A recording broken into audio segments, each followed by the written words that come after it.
If you want good grades, stop using ChatGPT. Saging. Apparently, kahit mga masters, PhD students, ginagamit itong website na ituturo ko sa inyo. Pag kasi in-AI detector mo si ChatGPT, sobrang bilis niyang madetect and 100% AI siya lagi. Plus, hindi ka pa makapag-upload ng multiple files. So, I've been using this website and papakita ko siya sa inyo. Type in this website, blockbox.ai. Ayan. Now, ito-type ko to, replace this essay and change grammatical errors. So, i-input ko dito yung essay ko. Ayan. So, ito yung ginawa niya. Ika-copy natin.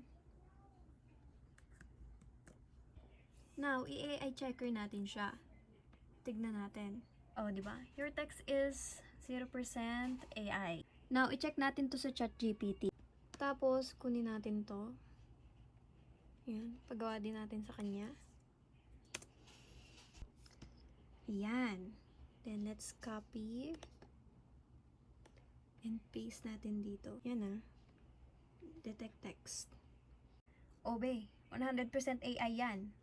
Okay, sinasabi ko sa inyo. So, guys, if ayaw nyo mapahamak, huwag nyo naman din i-copy-paste lahat. Di ba? Sobra ka naman. Give this a try, blockbox.ai. Search it on Google or click the link in my bio.